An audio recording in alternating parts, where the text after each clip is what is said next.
Devontae Tank Davis. Let Shakur Stevenson. Devin Haney know y'all ain't built like that, bro.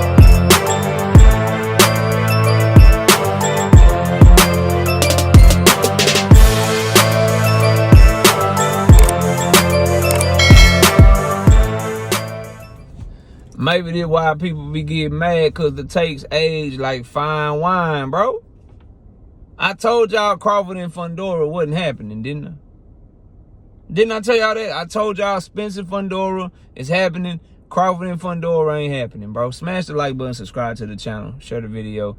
Let's talk about it, man. Catch me live Monday, Wednesday, and Thursday night at 7:30 p.m. Central Time.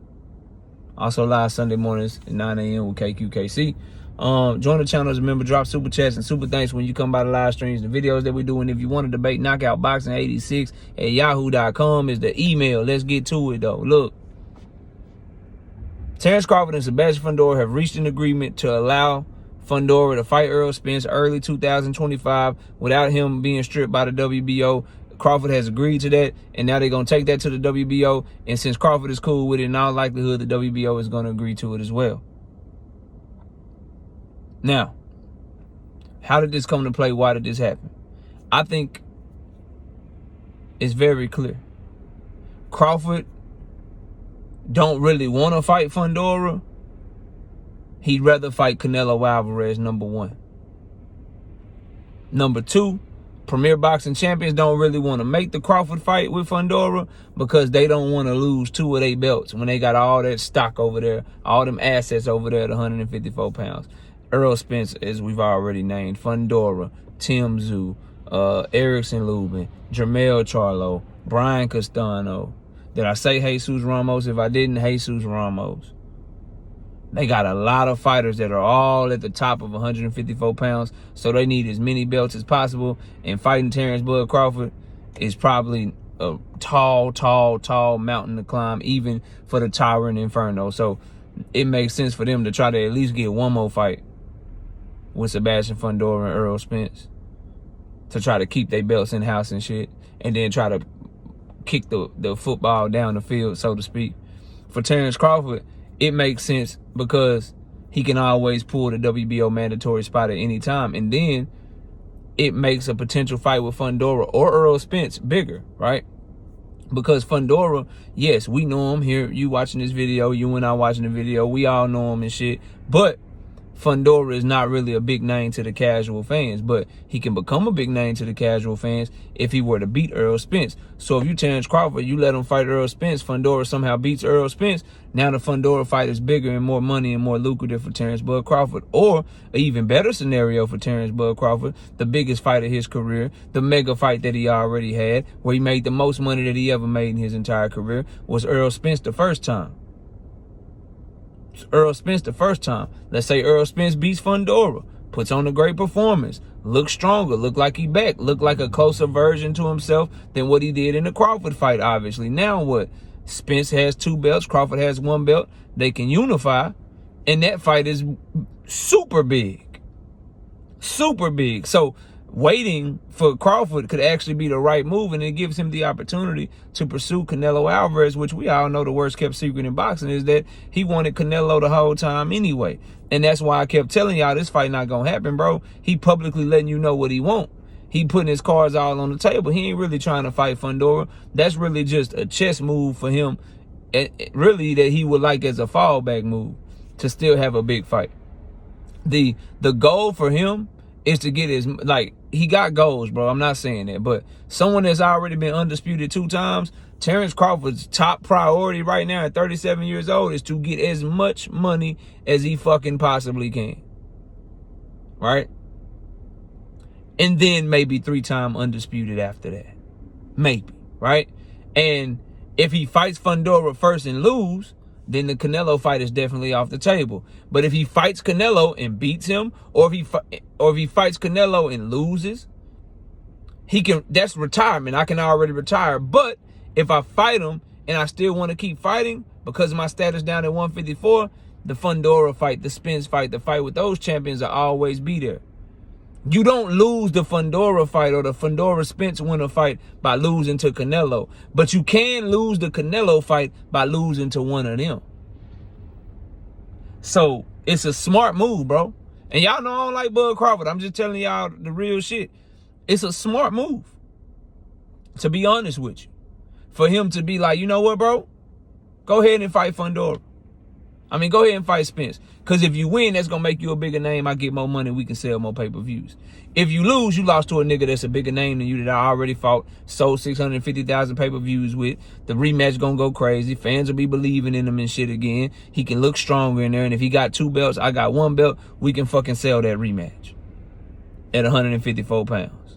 We can sell that shit. So it's a win-win for me. I don't give a fuck which one of y'all. You beat Spence, you made your name bigger. Now we can be the only 2 guys fighting against each other that done beat Spence.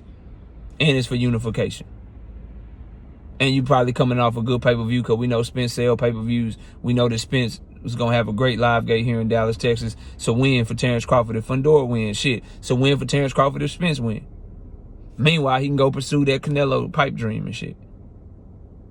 And if he get the Canelo fight, that's going to be a bigger fight than a fight with either one of them, to be real with you. And if he lose that fight, win that fight, draw that fight, get knocked out in that fight, whatever, he still had that WBO mandatory card that he can play on either one of them to make them fight him. Or if they drop the belt, he still can fight for the vacant. And if you Premier Boxing Champions, it allows you to have one more round where you keep the belts in-house, and then you can try to see what you want to do. Do you want to put the winner up against Terence Crawford? Do you want the winner of the fight to drop the belt and then go fight another champion? Like, do you want, like, if Fundora win, he can have a rematch with Tim Tszyu, who you got as the IBF champion. You say, fuck that WBO, go fight Josh Kelly for it. If Spence wins and you're not confident in the rematch with Spence, you want to keep building them up, you can try to do the same agreement.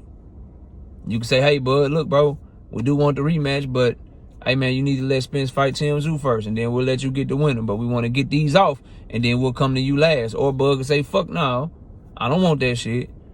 Go ahead and either fight me or I'm going to make you drop that bitch, and then it is what it is. So it's a lot of posturing, bro, a lot of moving, a lot of back and forth or whatever to put people in the best position. But I think if you want to go, because you got a lot of people that's like banging for Bud, bro, banging for PBC. I think I think they at a stalemate, to be honest with you. I think they going Turkey, Bud, PBC, Al. I think they going blow for blow right now with the leverage game, the power game and shit. And I think nobody really lost and nobody really won here. PBC got the fight that they want, which is Spence and Fundora for their company. Bud Crawford gets a chance to build the fight, make it even bigger without even fighting. And he gets to keep his status as the WBO mandatory. And he still gets to pursue his pipe dream of Canelo Alvarez. I don't think nobody lost yet. We'll know once that WBO belt move. If Bud, this is how you'll know, bro, with this power struggle, who won and who lost. If Bud is able to get them to fight him, then he won. If he's not able to get them to fight him and they drop that belt and he end up fighting Josh Kelly for that bitch, and they go over here and they make a Fundora Tim Tszyu rematch, because Fundora beat Spence and now Fundora and Tim Tszyu is big as fuck. Or if Spence wins and Spence don't rematch Bud and they drop that WBO belt and then Spence take the WBC and go unify with the IBF against Tim Tszyu, then we'll know that Bud Crawford got iced out. We'll know that he got iced out. What's going on here is that, long story short, PBC ain't trying to just give away them belts to Bud Crawford. They want him for at least 2 fights. They want him for, and then Tim Tszyu and shit, you got Jermell Charlo. That's another thing PBC could be doing. I'm glad I thought about that, bro. While Bud Crawford is allowing them to step and do that and fight Spence and Fundora, the PBC has Jermell Charlo probably in a tune-up on this tank card, and then they could say, hey, WBA, we ready. Champion in recess, y'all said that Jermell get the winner, and then make Bud Crawford's mandatory if Bud can't get the goddamn the fight with Canelo Alvarez. So they trying to throw people at him Like, he trying to snatch the belts from them. They trying to throw people at him, hope he get old enough, hope he lose enough to be able to snatch the belt from him, and then they can finally get him to go on about his business and stop being a thorn in their side. It's very interesting to watch, bro. Very interesting to watch the chess pieces move and kind of maneuver around. For me, I enjoy shit like that. So yeah, I think Jermell Charlo is the X factor here. If he's able to be any version of himself, give Bud a tough fight, even if he don't win, just trying to make it a tough fight so that maybe that'll give Sebastian Fundora or Errol Spence, whoever win that fight, a better chance to beat Bud Crawford if he has to go through Jermell Charlo first. Or if he drops the WBA, which I don't think Bud Crawford will do, but they kind of surrounding Bud. Bud is trying to go one route. They kind of surrounding him. But what Bud needs to be careful of, in my opinion, now that I've thought about it, is the WBO is a completely different sanctioned body from the WBA. You made that agreement with Sebastian Fundora to allow him to fight Errol Spence. If they use Jermell Charlo's recess status to order you to fight him, then you could have another fight that you would have to do before you even get a shot at that unification that you were looking for. So, very interesting, man. Y'all let me know what y'all think. Oh, and yeah, before I go, make no mistake about it, bro. I think Bud Crawford deserves the Fundora fight over Spence easily. Spence is getting a shot that he don't deserve, bro. I'm happy for him. I'm a huge Errol fan. It's always going to be that way. It's going to be man down over everything all the time. However, he coming off of a horrible knockout loss, and he ain't fought in a year and a half at this point. The idea of him getting a title shot over Bud Crawford, or Bud Crawford stepping aside for Errol Spence to fight Fundora instead of Bud getting a Fundora fight, it's crazy to me. It's crazy to me, bro. But y'all let me know what y'all think, man. Comment below, smash a like. I see y'all soon. Gervonta Tank Davis. Let Shakur Stevenson. Devin Haney know y'all ain't built like that, bro.